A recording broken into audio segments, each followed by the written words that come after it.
Programación lineal de transporte, método de aproximación de Vogel.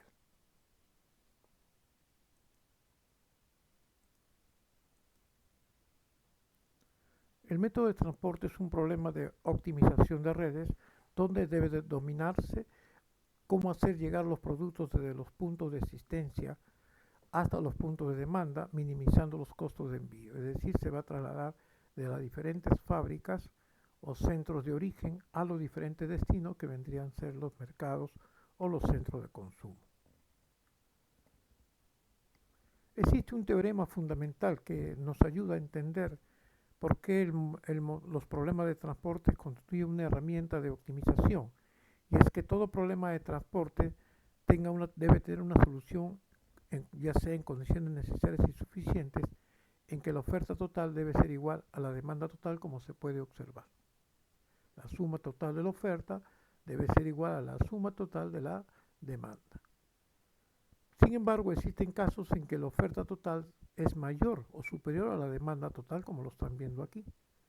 Esto amerita a buscar la igualdad entre la oferta y demanda agregando un destino artificial cuyo costo, como puede observarse aquí, es igual a cero.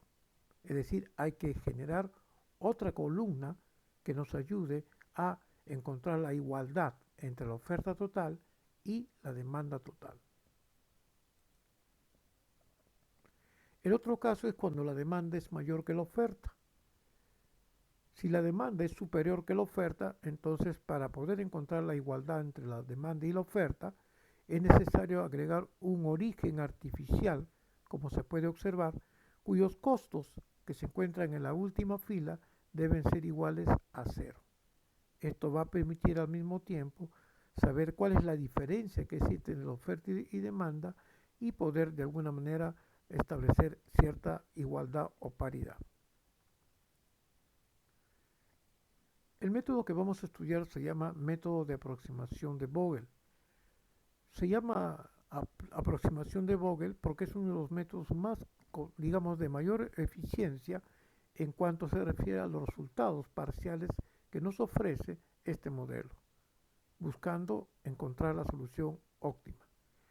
El algoritmo del método de Vogel tiene varios pasos. Un primer paso consiste en calcular las diferencias entre dos costos más pequeños en la fila. Paso número 2, calcular la diferencia en valor absoluto entre los costos que se encuentran en las columnas. Paso número 3, asignar en cada celda el costo más pequeño tratando de satisfacer tanto la demanda como la oferta.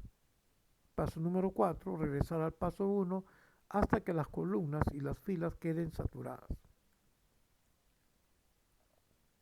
Veamos este caso. En la siguiente tabla se muestra una empresa con 3 plantas. El objetivo es encontrar el costo total mínimo de transporte, satisfaciendo la demanda y considerando las limitaciones de oferta. Como puede observarse, aquí tenemos una tabla en la cual está concentrada 3 plantas con 4 centros de consumo. Por ejemplo, si yo envío de la planta 1 al centro de consumo 1 cierta cantidad de unidades que no sabemos cuántas, pero sí sabemos cuánto me va a costar, te estaría costando 10 unidades monetarias. De la planta 1 al mercado 2 envío cierta cantidad de X12 unidades. Como no sé la cantidad de unidades que voy a enviar, pero sí se sabe cuál es el costo que demanda la ruta entre la planta 1 y el centro de consumo 2. Y así en forma análoga en cada una desde las plantas a los diferentes centros de consumo. También se puede visualizar la oferta, donde la suma total de la oferta es igual a 80 y la suma total de la demanda es igual también a 80, lo cual nos da a entender que el problema está balanceado. No olvidemos que la oferta representa la cantidad que dispone cada planta y la demanda es el requerimiento que necesita ser abastecido a los centros de consumo, que en este caso son 4. Entonces, como les decía, teníamos una matriz de costos y una matriz de flujos. Empezamos. Lo primero que tenemos que hacer es encontrar las penalidades que existen entre celdas cuyos costos sean mínimos. Por ejemplo, acá yo tengo en la celda 13 y en la celda 14 tengo los costos mínimos. ¿Qué es lo que tengo que hacer? Restar 6 menos 5, 1. Veamos la segunda fila. Tengo aquí dos, este, dos, mm, dos costos pequeños que se encuentran en la columna 1 y columna 2, o mejor dicho, en la fila 2, y restamos 17 menos 5, nos da 12. Bajo ese mismo criterio lo hacemos para las columnas. Así, por ejemplo, en la columna 1, los dos, los dos costos cuyas celdas se presentan, 10 menos 5, tendré una penalidad de 5. En la columna 2 resto 20 menos 17, que son los costos mínimos de estas celdas. Esta diferencia es 3 y así sucesivamente en cada una de estas columnas. Luego se empieza a determinar cuál es el inicio para buscar la solución factible de este problema. Para ello, ¿qué tengo que hacer? Elegir el índice tanto de oferta como la demanda que tenga el valor de mayor magnitud, o mejor dicho, la de mayor diferencia. En este caso recae en la fila 2, como se puede observar, el índice es 12, que es mayor a los demás, tanto en fila y columna. Luego, como se encuentra en la segunda fila, se busca la celda cuyo costo sea el mínimo y que corresponde a la celda 21, X21. Ahí está, X21, que representa el mínimo entre la cantidad demandada y la cantidad ofertada. En este caso, la celda 21 nos está diciendo que tiene una oferta de 30 y una demanda de 20, ¿correcto? En este caso elegimos el menor, que en este caso es 20, y de la celda 21 lo que hacemos es restar la oferta menos la demanda y quedaría 10, ¿no?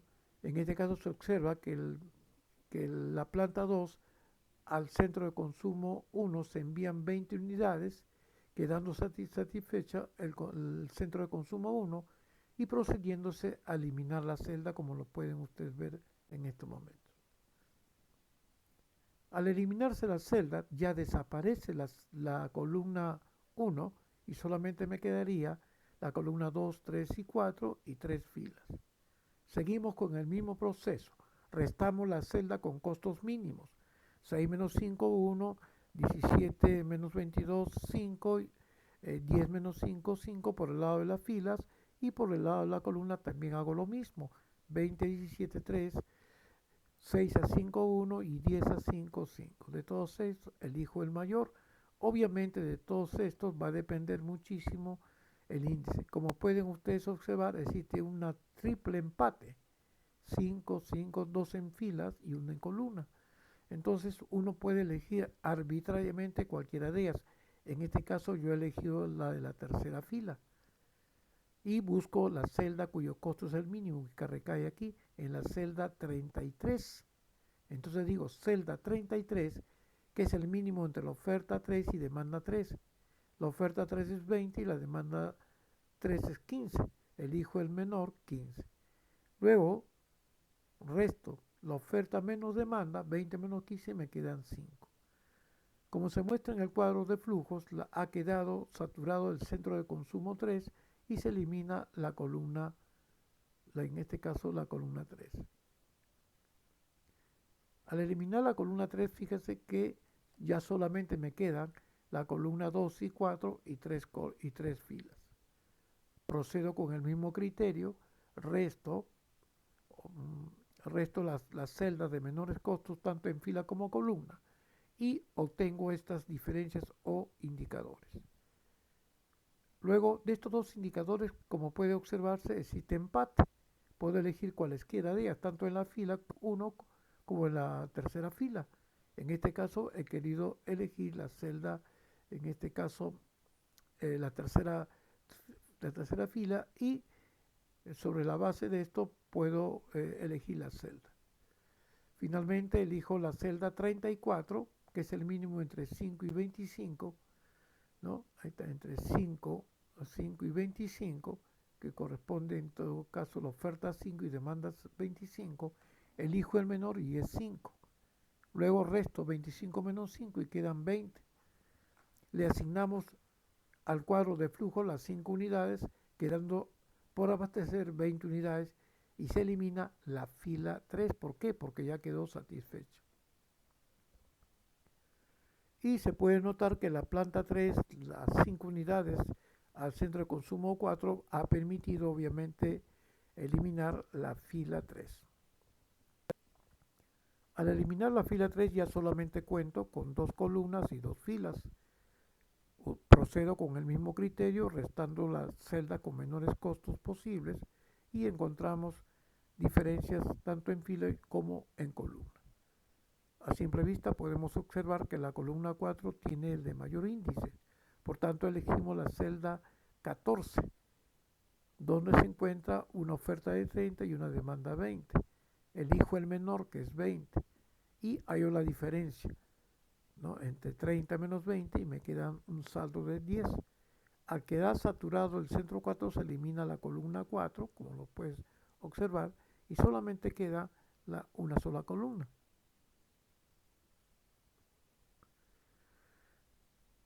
Que es esta que está aquí, la celda 2, y queda, en este caso, perdón, el centro de consumo 2 con 2 filas. Y se procede bajo el mismo criterio, el de mayor índice, que es 20, y se elimina la fila 1 y un simple cálculo matemático nos permitirá buscar la diferencia que se necesita para ir eliminando fila o columna. En este caso se elimina la fila 1 ya que quedó saturado o satisfecho la oferta 1 que corresponde a la planta 1. Y bueno, y así sucesivamente hasta finalmente encontrar la solución óptima esperada. Como puede observarse, finalmente la matriz de flujos nos estaría diciendo el envío, no el costo, el envío que se produce entre las plantas y los centros de consumo. Por ejemplo, de la planta 1 al centro de consumo 2 envío 10, de la planta 2 al centro de consumo 4, 20, de la planta 2 al centro de consumo 1, 20, de la planta 2 al centro de consumo 2, 10, de la planta 3 al centro de consumo 3, 15, y de la planta 3 al centro de consumo 4, 5. ¿No? En todo caso, la suma satisface tanto en oferta como demanda. Una vez hecho esto, procedo a valorizar el costo total de traslado o de envío desde las mercancías o productos desde las plantas a los diferentes centros de consumo. Por ejemplo, de la planta 1 al mercado 2 envío 10. ¿Cuánto me cuesta el envío? Me cuesta 20. De la planta 1 al mercado 4 envío 20. ¿Cuánto me cuesta? Me cuesta 5. O sea, multiplico los flujos, o sea, la cantidad que se envía de los artículos por su costo de envío o traslado. Una vez que haya obtenido de todas estas celdas que han sido seleccionadas, se procede a multiplicar y sumar y tendremos un costo total de 695 soles. Una vez hecho esto, finalmente podemos optar por elaborar nuestro modelo de programación lineal de transporte. ¿Cómo lo hacemos?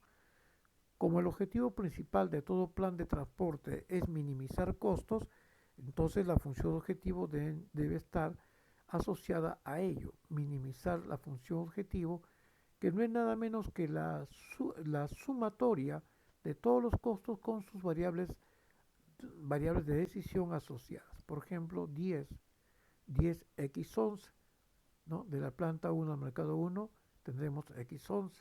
Si envío de la planta 1 al mercado 2, envío cierta cantidad de unidades, en este caso tendríamos x12, pero su costo sería de 20. Por tanto, tendremos 20x12. De la planta 2 al mercado 2 envío cierta cantidad de unidades, su costo es 17, por tanto tendremos en este caso la celda 22, ¿verdad? Con 17 con su variable de decisión x22. Y así sucesivamente en cada uno de estos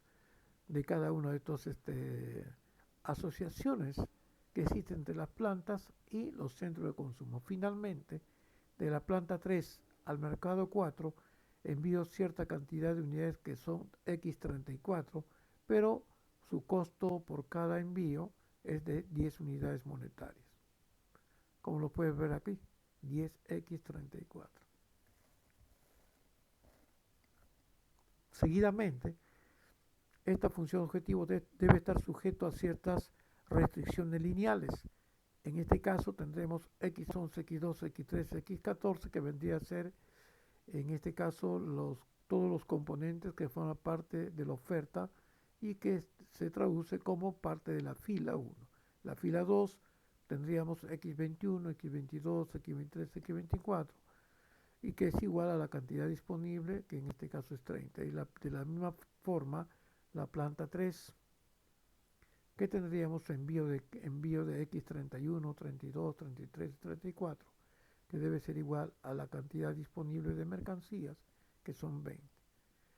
Y de la misma manera como se ha hecho por el lado de las filas, ahora veamos por el lado de la columna. En este caso vamos a indicar nuestra restricción por columna, que es X11, X21, X31, que debe ser igual a 20, de acuerdo al requerimiento exigido por el mercado 1. Por el mercado 2 lo mismo, ¿verdad? Por el mercado 2, en la segunda columna tenemos X12, X22, X32 y debe ser igual a 20. Y finalmente, centro de consumo 4. Entonces, centro de consumo 4 tendremos X14, X24, X34 y tendremos finalmente una que es igual obviamente a la cantidad requerida por el centro de consumo 4. Y de esta manera hemos determinado nuestro modelo de programación lineal de transporte, donde el valor de la variable X y J, que son las variables que van a representar la cantidad de envío desde los orígenes a los diferentes centros de consumo, el envío de mercancías que requiere cada centro de consumo, de donde X y J debe ser mayor o igual que 0 por cada fila o en cada centro de consumo a cada planta. Finalmente, elaboramos nuestro sistema de redes. Este sistema de redes es fundamental porque nos ayuda a saber cuál es el traslado, cómo se origina ese traslado de mercancías desde las plantas, que son los orígenes, a los destinos, que vendrían a ser los centros de consumo. Por ejemplo, de la planta 1 al centro de consumo 2 se estaría enviando cierta cantidad de unidades, ¿verdad? A un costo que demanda dicho envío. De la planta 2 al centro de consumo 1 se envían también cierta cantidad de unidades a un costo determinado. Y así sucesivamente, tanto la planta como los centros de consumo mantienen cierta relación lineal que nos va a permitir saber cómo se estaría distribuyendo, en este caso el traslado o el transbordo de mercancías desde las plantas de origen a los centros de destino, que en este caso son los centros de consumo, ¿no? Que por lo general se establece bajo estos criterios. Y bien, y con esto habremos terminado esta grabación.